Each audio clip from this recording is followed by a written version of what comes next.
Why students should pursue history? All historians think it's because history is the basis of everything. But I would say that broadly speaking, we prepare students for engaged citizenship. We teach them about the world and how it got to this place. We teach them about American history as well.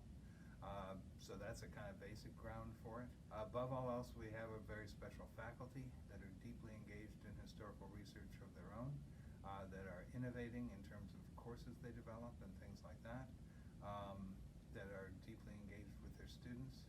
And third, we encourage students to, from a fairly early point, present their own work as well. We encourage students to go to conferences. We find ways to pay for that, so that they can interact with other scholars in the field. Well, first of all, they should know that we are very focused on close engagement with students, that we have small classes throughout, cap even on the surveys of 35 students. That means that by the end of the program, we will know them personally. That will help when we're writing letters of recommendation and things like that.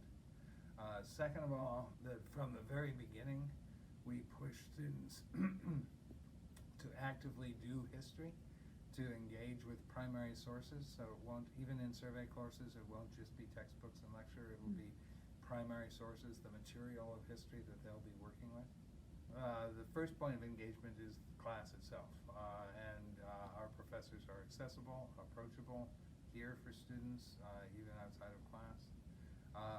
Second of all, we always have a peer tutor, a student who has taken all the survey courses and is further along in the program, here to help students that are working on tests and things like that.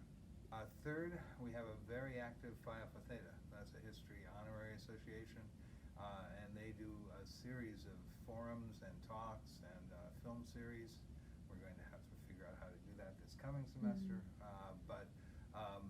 so that's there as well, and that's open to all students.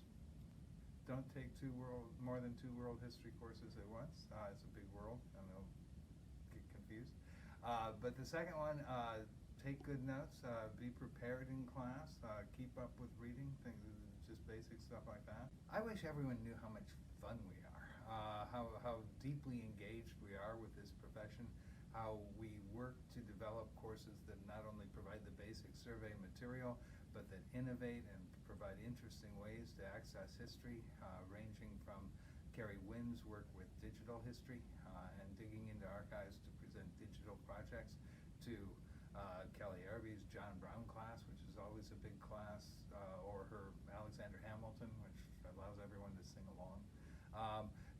We do a lot of team teaching with people in other departments, so we are deeply engaged in a lot of ways to make history, not just to provide the basics, but to make history deeply interesting.